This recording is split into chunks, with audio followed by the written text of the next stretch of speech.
If you like rags to riches story, today you are in for a real treat. Today I think we have one of the ultimate rags to riches story. Our guest today went from being homeless on the beach of Phuket to being a billionaire real estate developer and serial entrepreneur. His company was named Top Thai Property Developer, and also now his group of companies is now currently worth over $2 billion in Thai baht. So I'm so excited. Andres, welcome to the show. Thank you so much. Talk to us about the beginning, how you got started, and what's it like growing up?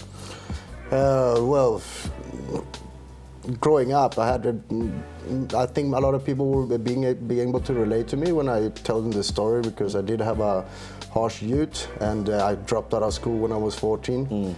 And I thought that life just happens to you and you don't have any control of what's happening, right? So I never thought that I would end up on a beach in Thailand in first time. And I never expected I would end up like the person I am today.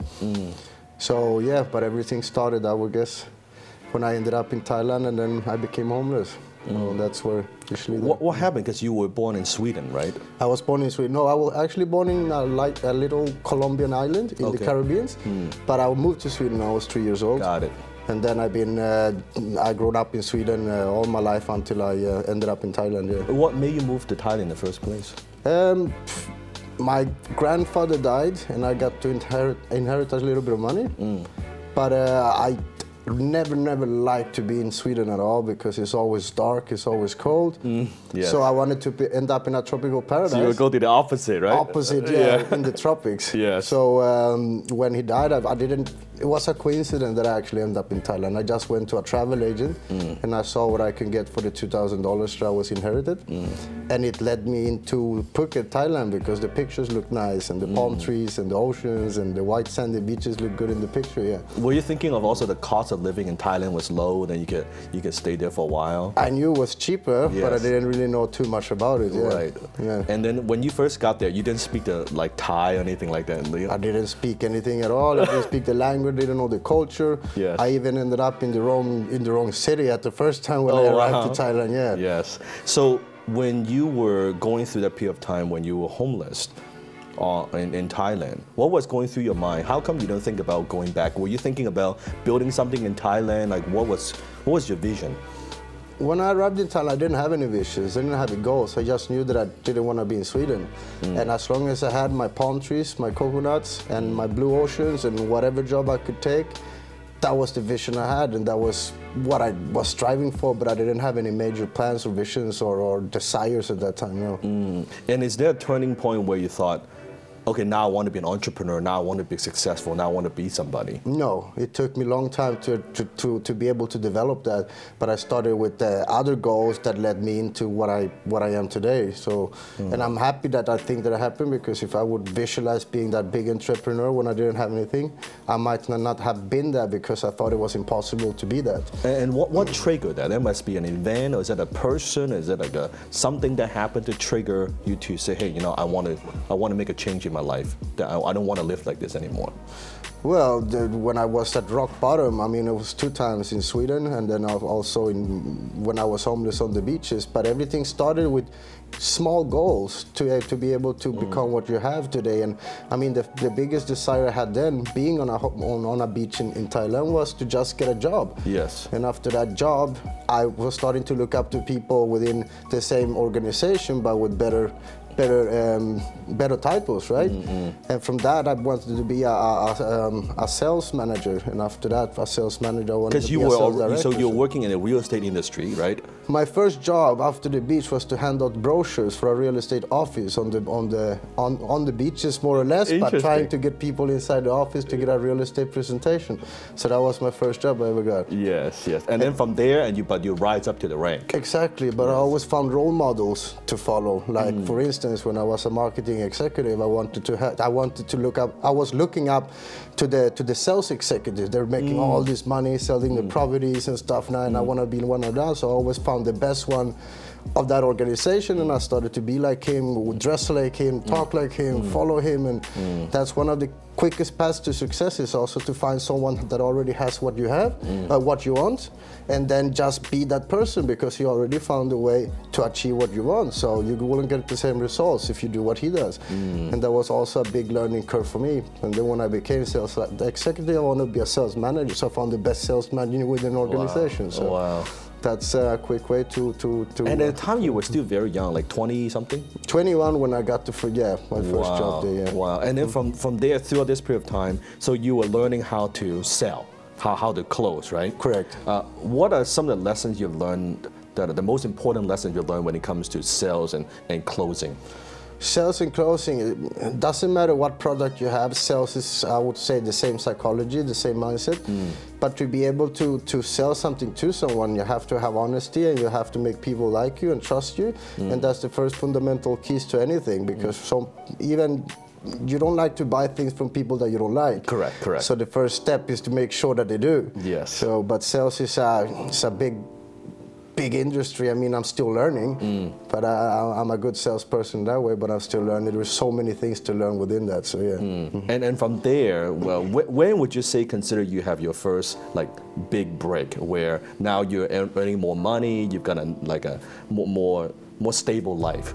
Where would you say that point is? Is it because when you went up to become a sales manager, or how would you define that? I would say when I made my first million, then I knew that I broke the barrier. So now it was only straightforward to go. But or when I got that second job as a sales executive, I knew that at least I could start make some money. There is certain points in my life that I knew was big turning points and breaks that really changed who I am today. Yeah. Which is very interesting, because me with myself as well, I started as a self-employed, right? And I wasn't thinking about building a big business, kind of like your story. At the time I got into business because I just want to take care of my mom. That was it. I take care of my family, and that was my only goal. I wasn't thinking of building a big company and empire, anything like that. But from there, it seems like sometimes I think people say that you got to find your purpose and your mission, but sometimes your purpose finds you too, right? Also correct. Right? And so how did you went from that being like, say, a sales superstar to now wanting to be a developer, owning your own company? What was that transition like?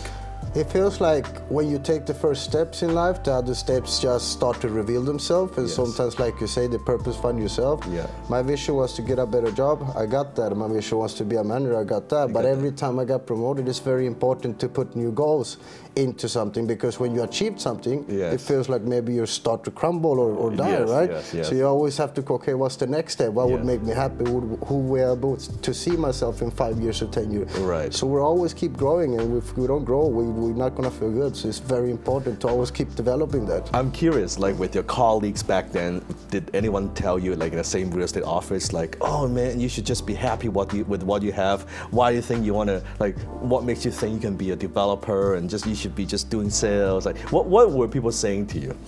Well, most people, of course, but I was all make sure that I was socialize myself with people who tell me it can be done. Yes. Because you become who you socialize with most, right? Right. And a lot of these big goals, I actually keep them for myself, because people cannot understand it, how you're gonna be able to grasp it, or they have limiting beliefs. Right. And most people always say that you can't do that, or you can't do this, or stuff like that. But you have to have a strong belief in it. So, yeah. So talk to us about your first a project that you're very proud of. Your first real estate project?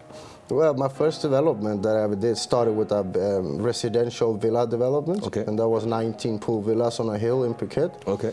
And I would say that was the start to being a developer. So if you say which one am I most proudest of, that would be a condominium development I've done, Grand Himalaya, 426 units, because everything is just there. It started with that image in my mind, and it became a reality. And I also won the most prestigious awards and been recognized all over Thailand because of that project. Yeah. With that project in the beginning, were you you're funding it yourself, or you also have investors involved? No, of course I had investors involved, and Right. It took a long time to generate this strong database of investors. And just like I said, it started with a small event, 19 pool villas. Yes. We did a good job. Our investors got good return of it. Correct. And that creates confidence to be able to do something bigger and grander. So Correct. everything started with 19 units, and we're up at almost 700 units per project. So it's the first, it's a 19 unit. The investors like, okay, let's see what you can do, right? Of course. Yeah, they're a We little need bit to test it skeptical, first, right? yeah. Of course, right? Yeah. And then from there, okay, this went pretty well, and then they invest. And when in it goes well, you can also push them back. Well, you see what we can do small, but we can do it on a higher scale, and this is what we're going to develop. And of course, they want to enjoy the ride if you're doing the right way. But like I said, to deliver good results to the investors and good returns, and have the honesty in place, that makes you grow. And the word of mouth is very important. And the trust base is also. Correct. I mean, it took 15 years to develop our image and trust what we have now. Right. So of course, it's a long-term commitment. And are there any property types that you like? Like, do you look at location first and say, hey, this is what we could build, or you have a clear picture in mind, this is the need in the marketplace, we need to find a location that can build something like this? Yeah, that also, and the type of units and kind of projects you do, but location is everything. And so also in Phuket and Thailand in general, when you build something, I make sure it's close to the ocean or on the ocean. Yes. And we know that anything close to water, they will sell. So They'll sell, that's yes. why my company is called Blue Horizon, because I That's make sure that we do see Horizon, yes. the blue oceans That's from right. any project that we That's build. right, Yeah, that's right. And you'll be known for being the oceanfront properties, right? Yes, correct. From there.